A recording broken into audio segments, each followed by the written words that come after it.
रीवा संभाग के 9 जिलों में पिछले 5 महीने में लगभग 2000 बच्चों की मौत ने प्रदेश की स्वास्थ्य व्यवस्थाओं पर सवालिया निशान लगा दिया है।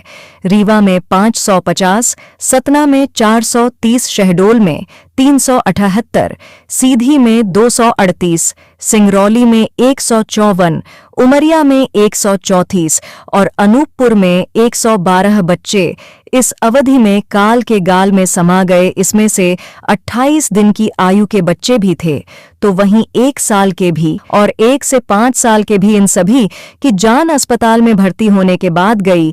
यह तथ्य अत्यधिक गंभीर है और अस्पतालों को कटघरे में खड़ा करने वाला है। अब वह जमाना गया जब यह कहकर जिम्मेदारी से मुकर लिया जाता था कि बच्चों के परिजन उनकी हालत अत्यधिक खराब होने के बाद आए थे। इस तरह के कुछ उदाहरण हों तो भी जिम्मेदारी सरकार की है। खासकर अगर रीवा की बात करें तो रीवा के विधायक स्वास्थ्य मंत्री भी हैं और उनके विधानसभा क्षेत्र में संचालित अस्पतालों की मृत्यु दर चिंताजनक है, जिसके चलते अब प्रशासन के हाथ पांव फूल उठे हैं। शिशु मृत्यु दर नियंत्रण में पहले से कमजोर प्रदेशों में शुमार मध्य प्रदेश में यदि इतनी संख्या में बच्चों की जान जाती रहेगी तो मृत्यु दर का ग्राफ नीचे लाना कहां संभव होगा। पूरी स्थिति से यह तो साबित हो रहा है कि स्वास्थ्य योजनाओं का लाभ वास्तविक रूप से नवजातों तक नहीं पहुंच रहा। बच्चे कमजोर पैदा हो रहे हैं और कुपोषण का शिकार होकर गंभीर रूप से बीमार हो रहे हैं। इससे साफ नजर आता है कि गर्भवती महिलाओं के पोषण आहार में सुख टेक होम राशन प्रत्येक मंगलवार को आंगनवाड़ी केंद्रों में ताज़ा भोजन, खून व आयरन की कमी दूर करने के लिए कैल्शियम और आयरन की गोलियों के वितरण की व्यवस्था चौपट है।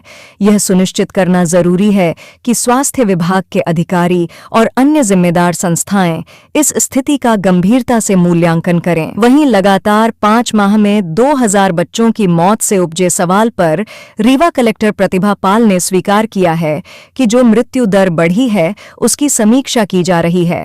साथ ही स्वास्थ्य और महिला बाल विकास अधिकारियों को कड़े निर्देश दिए गए हैं कि मृत्यु दर कम करने के प्रयास हो और इस पर रोक लगे।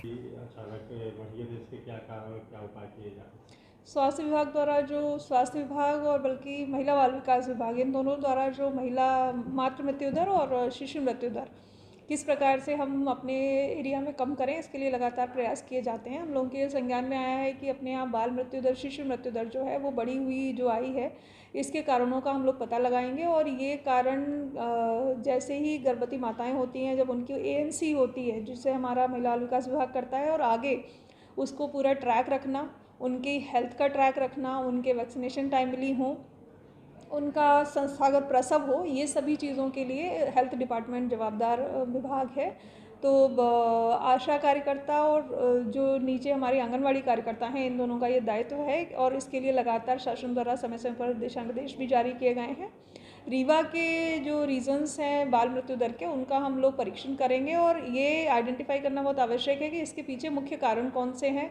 कोई अपना ऐसा क्षेत्र विशेष है जहाँ पर इस तरीके की संख्या ज़्यादा बढ़ी हुई है, तो उसको लेकर के फिर उसके अनुसार ही रणनीति बनाई जाएगी। और आने वाले समय में हम लोग प्रयास करेंगे कि बाल मृत्यु दर साथ ही मातृ मृत्यु दर, इसमें जितनी अधिक से अधिक कमी लाई जा सके, इस बात पर पूरा फोकस रहेगा। मैडम, ये आंगनबाड़ी केंद्रों के द्वारा शासन प्रशासन द्वारा निरंतर निगरानी की जाती है और पोषक आहार देने के लिए उनके मतलब प्रत्येक बच्चा को देख रेख में रखने के लिए, तो क्या इसमें कहीं चूक हो रही? दोनों ही स्वास्थ्य विभाग और महिला बाल विकास विभाग का समन्वित प्रयास से ही इसमें जो बाल मृत्यु दर है या मातृ मृत्यु दर है, इसमें कमी आने की पूरी जो तैयारी है, रणनीति है, वो इन्हीं दोनों विभागों पर केंद्रित है। और पोषाहार गर्भवती माताओं को, किशोरी बालिकाओं को, छोटे बच्चों को और जन्म के समय उनका ध्यान रखना, प्रसव संस्थागत हो, इस बात का ध्यान रखा, कई सारे कारक इसमें सम्मिलित होते हैं। तो एक बार भली प्रकार से इसका क्या कारण है, कौन से क्षेत्र ऐसे हैं अपने, कोई विशेष ऐसा तो नहीं है, कोई ग्रामीण क्षेत्र ऐसे पिछड़े हुए हैं जहाँ पर इस तरीके की विशेष दिक्कत आ रही हो, तो उसको हम लोग आइडेंटिफाई करके, चिन्हित करके उनमें प्रयास किया जाएगा कि ये घटनाएं रिपीट ना हो।